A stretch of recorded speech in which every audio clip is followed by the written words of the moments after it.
பண்டிகைக்கு அதிரசம் போட்டோம். 2 கிலோ அரிசி 1.5 கிலோ வெல்லம் போட்டு அதிரசம் மாவு அரைச்சி கலக்கி வச்சோம். எங்களுக்கு பிள்ளை குட்டிங்க வீட்டில் நிறையா இருக்கவும் அப்போ வீடியோ எடுக்க முடியல.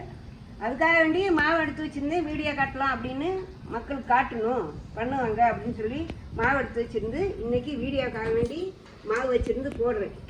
பாருங்கள், 2 கிலோ அரிசிக்கு 1.5 கிலோ வெல்லம், ஏலக்காய், இவ்வளோதான், வேறு ஒன்றும் இல்லை. அதிரசம் எப்படி வருதுன்னு பாருங்கள், நீங்களும் கற்றுக்கோங்க, போடுங்க. இது மாதிரி அதிரசம் முறுக்கெல்லாம் நல்லா போடுவேன். முறுக்கு வீடியோ கூட எடுத்திருக்கேன் நான். இது அதிரசம் வீடியோ பாருங்கள், நல்லா இருக்குது அதிரசம். பாருங்கள் அதிரசம் பாருங்கள் எப்படி இருக்குன்னு பாருங்கள். ஊரில் ஓட்டை போடாமல் தோசை மாதிரி ரவுண்டாக தட்டி போடுவாங்க. நம்ம மதுரை பக்கம் சிவகங்கை பக்கம் சைட்லலாம் இப்படி தட்டி ஒரு ஓட்டை போட்டு நல்லா வடை மாதிரி உளுந்த வடை மாதிரி இப்படி போட்டோன்னா அதிரசம் நல்லா புஷ்ஷுன்னு மேலே வரும். இப்படி தான் தட்டி போடணும். பாட்டி அதிரசம் போடுறேன் பாருங்கள். நான் ரொம்ப காலமாக அதிரசம் போட்டுட்டு தான் இருக்கேன். இந்த அளவு பாருங்கள், வீடியோவில் பார்த்து நீங்கள் கற்றுக்கோங்க.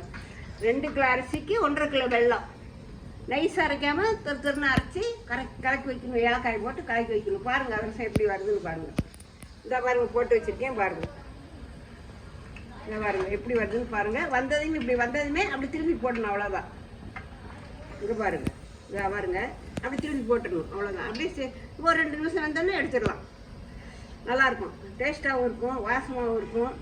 பாருங்கள் அதிரசம் எப்படி இருக்குன்னு பார்த்தீங்களா எப்படி இருக்குன்னு அதிரசம் பாருங்கள். இப்படி எடுத்து எண்ணெய் வடிகிற மாதிரி போட்டுடணும். இதில் எண்ணெய் வடிஞ்சோன்னா சாப்பிடலாம். சூடாக சாப்பிட்டா நான் 2 சாப்பிட்ற இடத்துல 4 சாப்பிடலாமான்னு வரும். பாருங்கள் எப்படி வருது பார்த்தீங்களா?